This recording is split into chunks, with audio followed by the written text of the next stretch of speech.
Nah, sebelum kita mulai mata pelajaran hari ini, mari kita berdoa dan menyanyikan lagu wasif nasional kepada petugas saya.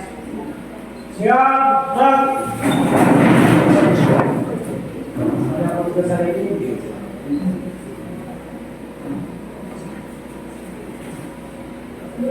Dalam doa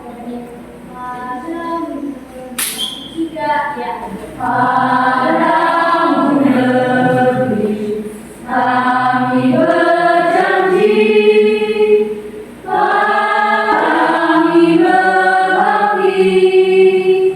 Padamu negeri kami. Dan kita selalu berdoa.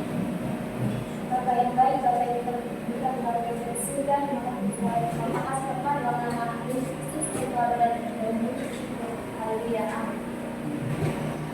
Pada ibu kita beri salam. Selamat siang, Bu.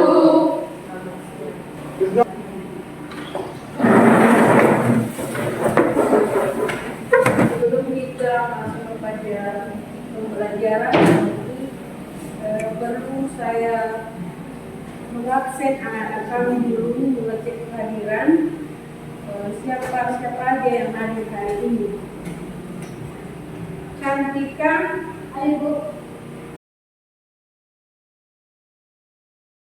Rian, baik, semuanya hadir lengkap hari ini ya. Baik, setelah ini kita akan masuk pada materi pembelajaran tentang struktur teks editorial. Namun sebelum masuk ke teks itu, kita perlu mengetahui bersama bahwa kita belajar sebelumnya, minggu yang lalu kita sudah membahas apa itu teks editorial. Sudah pernah membaca koran? Sudah.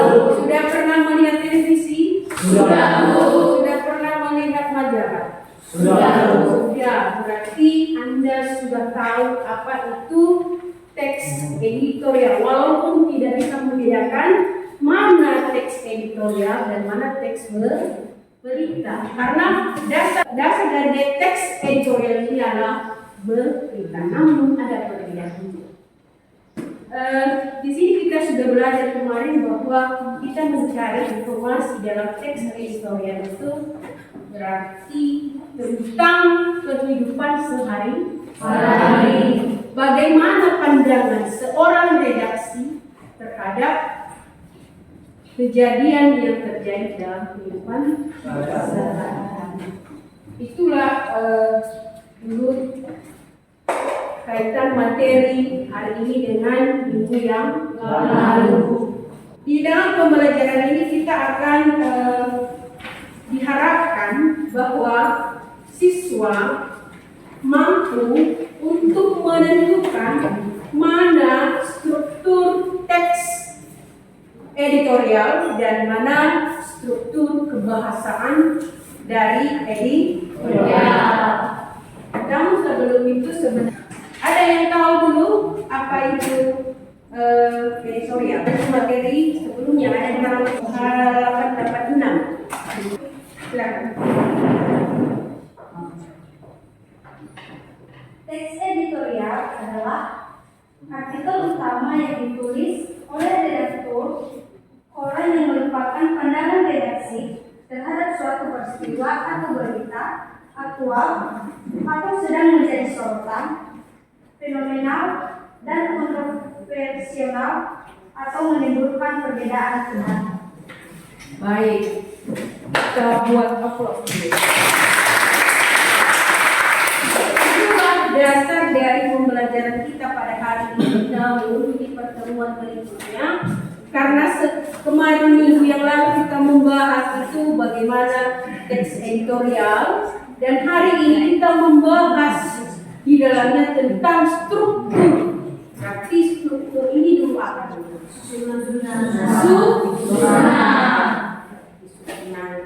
Berarti susunan dalam membuat teks editorial.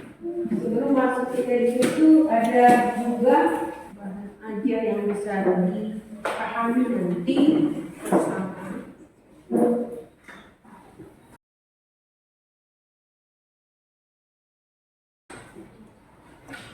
Sudah dapat semuanya? Bahan ajarnya ada di situ, teks editorialnya. Apa yang kamu temukan di dalam contoh teks editorial tersebut? Silakan pahami, baca, karena kita membahas tentang struktur.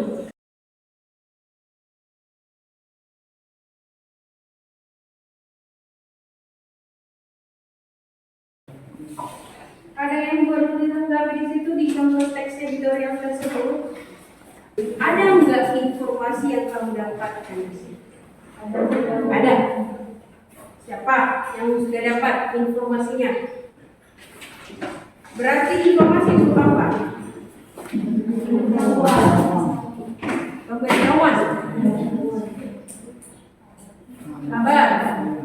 Apalagi selain dari itu. Berita. Ya, kalau berita itu laporan. Informasi. Berarti informasi ini pesan yang disampaikan oleh redaksi di dalam teks tersebut. Apa pesan yang baru kita dengar di dalam teks tersebut? Sehingga nanti setelah kamu dapatkan informasi di situ, baru kita tentukan nanti strukturnya begini.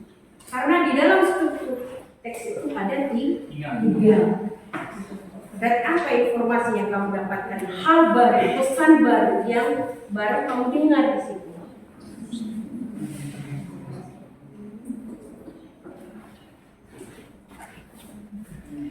Ada Novan? Apa? Sini informasi yang ada di sini mengenaikan harga LPG Pakmu 12 kg lebih dari 50%. Lebih dari 50%. Siapa yang menaikkan di situ? Apakah pemerintah? Pertamina. Berarti Pertamina menaikkan harga LPG. Itu sudah satu. Apalagi informasi yang didapatkan di situ dari LPG. Apalagi yang ditemukan di sana informasinya. Apakah semena-mena pemerintah atau bagaimana tanpa ada pandangan atau penilaian dari kesediaan masyarakat? Apakah ada penolakan dari masyarakat dengan informasi itu? Apa Reva?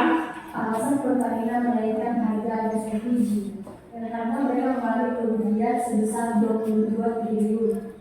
Bagus sekali. Berarti kenapa bisa Pertamina menaikkan harga LPG? Karena mereka mengalami kerugian. Itu maksud. Dari informasi tersebut ada dua yang sudah kita peroleh di dalam teks ini. Contoh yang sudah ada. Baik, sekarang kita akan balik ke kelompok.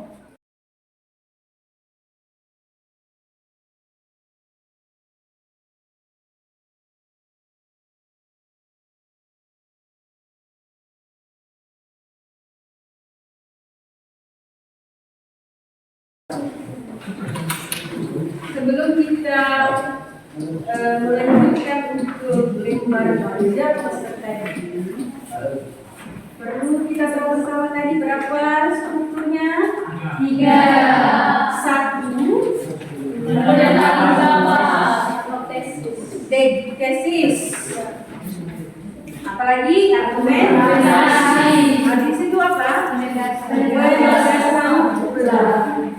Berarti ada 3 tadi struktur teks editorial, 1 tesis, pernyataan umum, artinya baru 2 argumentasi, artinya itu alasan untuk mendukung pernyataan umum. Baru penegasan ulang itu merupakan kesimpulan. Dengan konsentrasi ada tuntutan dari saya. Kalau saya bilang pagi 1 kali, siang 2 kali, malam hari setengah. bisa jumpa tangan. Itu ya apa yang saya bilang. Selamat pagi, selamat siang, selamat malam. Kalian luar biasa. Oke, perhatikan lembar peserta yang juga di situ.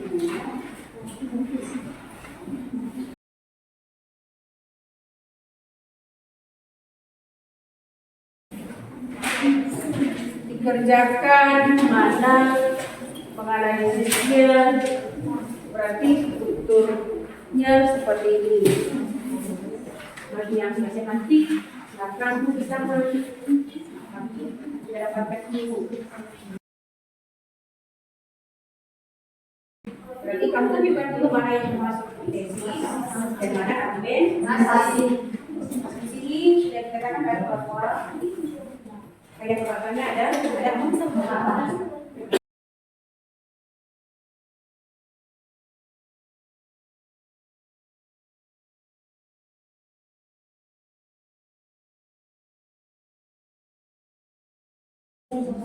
siap semuanya? Sudah siap. Ya, mana?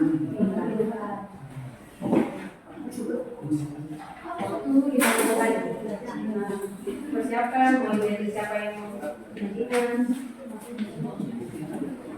siapa yang menjadi moderatornya nanti, sampai baru dibuka semua bis bagi kelompok yang terus peraturannya nanti. Kalau yang menjadi di depan, kelompok kedua ya, masih kasih penilaian, berikan penilaian. Kamu tanggapi juga apa yang mereka sampaikan. Berarti apa yang tidak sesuai dengan yang kamu kerjakan. Berarti kamu tapi kelompok yang punya. Seperti itu peraturannya ya. So, bagi yang sudah siap, silakan mempresentasikan.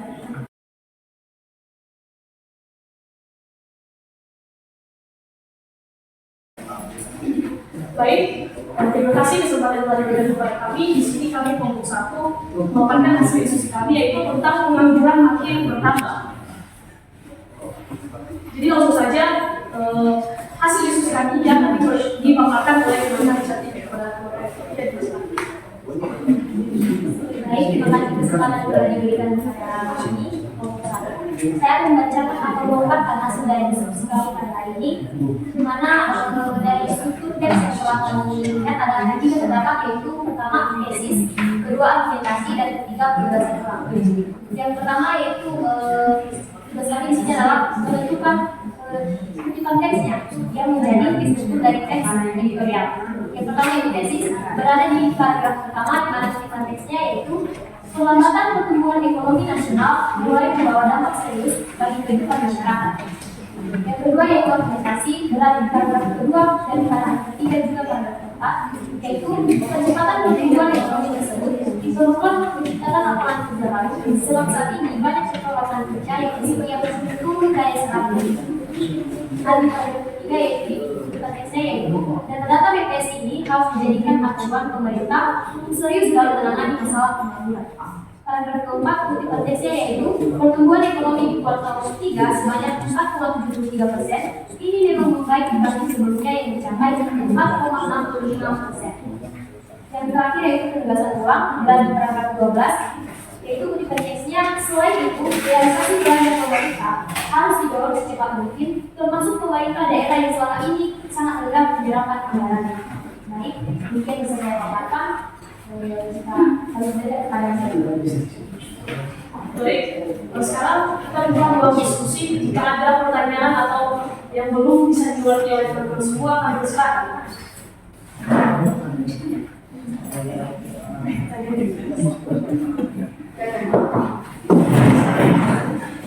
Tapi dari kelompok 2 itu bersama. Mana saja paragraf yang termasuk di dalam argumentasi. Ada lagi? Baik, jika masih ada, kami persilakan. Baik, kami dari kelompok 3 ingin membacakan di mana pertanyaannya apa kaidah kebahasaan teks editorial?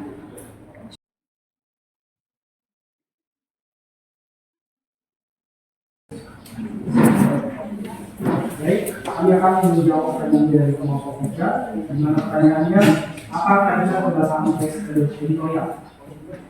Di sini kami menemukan kaidah kebahasaan teks editorial itu yang pertama penggunaan kalimat retoris, yang kedua menggunakan kata-kata verbal, yang ketiga menggunakan kata ganti penunjuk, dan yang keempat menggunakan konjungsi kualitas. Mereka itu dulu. Apakah ada yang diterima? Baik, di sini akan menjawab pertanyaan dari kelompok 2 yang mana pertanyaannya mana sajakah paragraf yang termasuk dalam argumentasi? Nah, jawabannya argumentasi berada pada paragraf kedua, paragraf ketiga, paragraf keempat, paragraf kelima, paragraf keenam, paragraf ketujuh, paragraf ke-8, paragraf ke-9, paragraf ke-10, dan paragraf ke-11. Apakah jawaban diterima? Jadi baik, karena jawaban semua sudah kami jawab. Jadi sekarang langsung saja kita tarik kesimpulan. Jadi kesimpulan di sini adalah teks editorial merupakan sebuah teks yang berisi sebuah pendapat pribadi individu atau seseorang terhadap sebuah isu atau masalah aktual. Dan di sini terdapat 3 struktur dalam membangun teks editorial atau opini, yaitu yang pertama di sini pernyataan pendapat atau tesis, yang kedua ada argumentasi, yang ketiga pernyataan atau penegasan ulang. Jadi sekian saja dari presentasi kelompok kami. Apabila ada kekurangan baik dari pemaparan kami, mohon dimaafkan dan dimaklumi. Semoga bisa terperbaiki ke depan. Sekian dan terima kasih.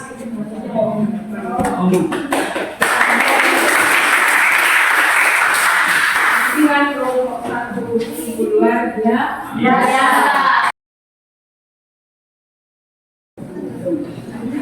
Kelompok berikutnya yang memenangkan kelompok 2 dibacakan.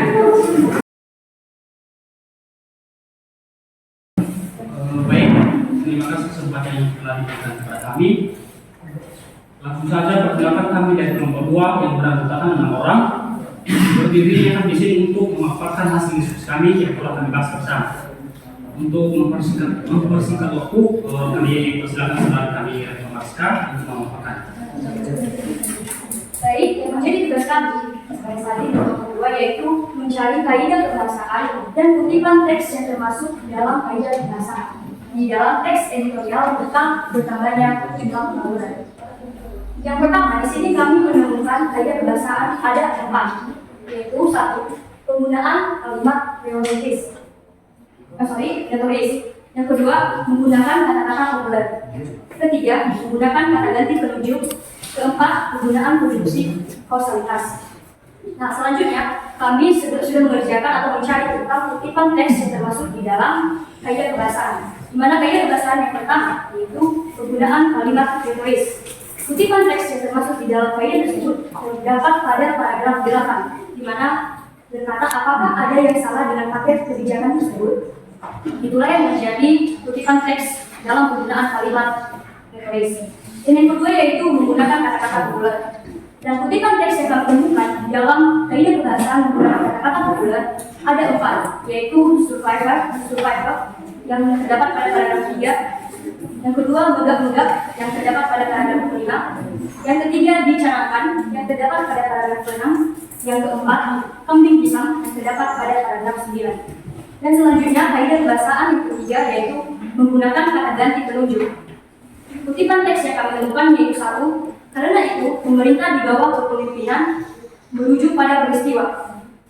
Itu termasuk di dalam paragraf pertama atau paragraf 1. Yang kedua yaitu data-data BPS ini harus dijadikan acuan. Terdapat pada paragraf ketiga yang menjadi merujuk pada suatu hal. Yang ketiga yaitu intinya pemerintah harus tetap optimis. Terdapat pada paragraf 10 yang merujuk pada pokok ulasan.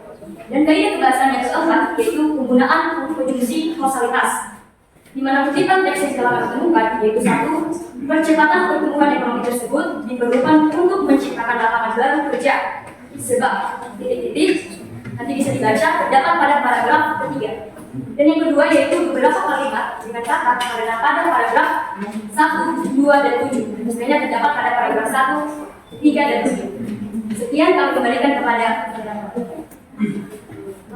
Baik, sekian saja pemaparan hasil diskusi kami. Barangkali ada di antara teman-teman pada proses penjelasan maupun pemaparan, barangkali ada yang kurang mengerti. Dengan segala hormat diberikan kesempatan untuk boleh bertanya. Terima kasih. Baik, perkenalkan kami dari nomor 1. Jadi pertanyaan kami di sini, bisakah kalian berikut pertanyaan tapi jelaskan dulu kepada kami?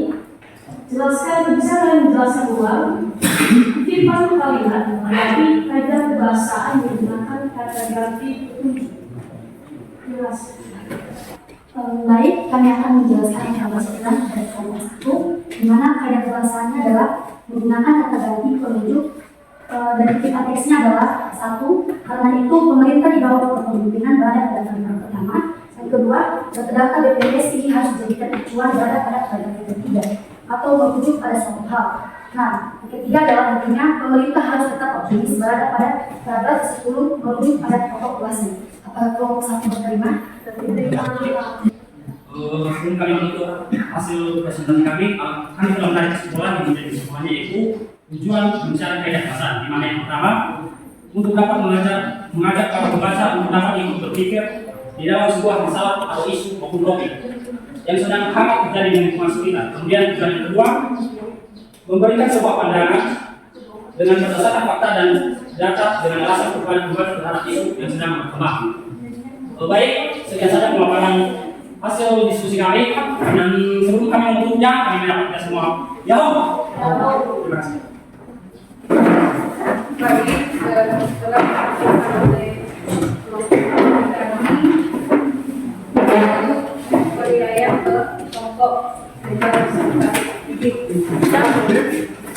menjadi tugas mandiri ya di rumah mencari satu teks editorial di dalam media cetak, di dalam media cetak yang kamu baca, baik itu di koran maupun di media sosial seperti ada Sido, ada Kompas. Silakan cari di situ nanti contoh editorial dan temukan di situ mana strukturnya dan mana kebahasan, kaidah kebahasaan dalam teks editorial. Itulah tugas mandirimu dan sudah akan kita bahas kembali dan kita kumpulkan dan penilaiannya akan kita ada versinya sendiri, pengolahan nilainya mulai dari tugas kelompok sampai kepada tugas mandiri. Maka baru setelah kita belajar tadi bahwa kita sudah membahas tadi tentang menganalisis kebahasaan, menganalisis struktur teks editorial, ada dua tadi, menganalisis struktur teks editorial dan menganalisis kaidah kebahasaan teks editorial. Siapa yang masih ingat tadi struktur dari teks editorial? Kita masih ingat? Ada berapa tadi? Iya. Berapa? Silakan Fikri. Itu yang pertama ada pendapat tesis, yang kedua ada argumentasi, dan yang ketiga ada redaksi. Terima kasih. Itu adalah teks struktur teks editorial. Baru habis itu di dalam teks editorial sudah belajar kita. Kenapa kita belajar hal itu? Karena supaya kita mampu mengenal dan memahami pandangan dari seorang redaksi terhadap berita atau terhadap berita yang masih fenomenal, kontroversi, banyak kontroversi. Berarti di sini nggak sebenarnya kita serap bahwa itu negatif, tidak. Tapi dengan ada editorial, pandangan dari seorang redaksi, berarti kita tahu, paham berarti begini beritanya seharusnya, oh begini seharusnya. Itu maksudnya struktur menganalisis struktur teks editorial. Dari keseluruhan pembelajaran tadi, apakah kalian senang? Sangat senang? Wow, luar biasa. Ada dua pembahasan kita tadi, yaitu struktur teks editorial dan kaidah kebahasaan. Berarti kesimpulannya dari kedua topik tersebut, apa yang kamu serap? Kaidah kebahasaan teks editorial adalah yang pertama, penggunaan kalimat tertulis, yang kedua, menggunakan kata membuat, yang ketiga, menggunakan kata penunjuk, dan yang keempat, menggunakan konstruksi Tentang baik dari ketiga yang sudah diinfokan sebenarnya di dalam pembelajaran yang dua hal itu hanya satu yang bisa kita simpulkan dalam pembelajaran itu berarti kita bisa memahami bagaimana menentukan struktur teks dalam editorial dan bagaimana kaidah kebahasaan yang sebenarnya yang sesuai. Berarti di sini kita pahami bersama. Berarti kenapa bisa ada yang namanya tesis, ada argumentasi dan penjelasan. Dari keseluruhan tersebut berarti kamu mampu untuk mengetahui bagaimana struktur dari teks editorial dan bagaimana kaidah kebahasaan. Sudah kamu dapat memakai dalam kehidupan sehari-hari. Demikian pembelajaran kita pada hari ini. Kita buat eksplisit kembali. 1, 2, 3. Pagi, siang, malam. Masih komentar.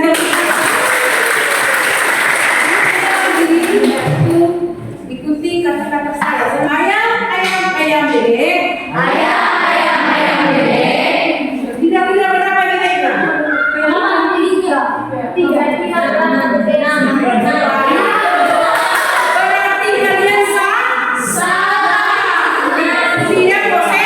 konsentrasi. Sekali lagi ya. Ayam bebek.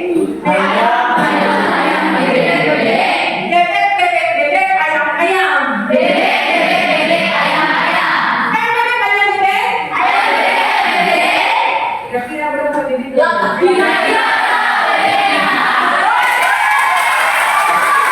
Itulah speaking kita pada malam hari ini. Demikianlah pembelajaran kita pada hari ini. Mudah-mudahan ini bukan hanya tinggal di sekolah, tapi masih tinggal di kota kerja dan bisa dirasakan setiap hari. Untuk tugasnya selalu saya ingatkan di depan kita kasih.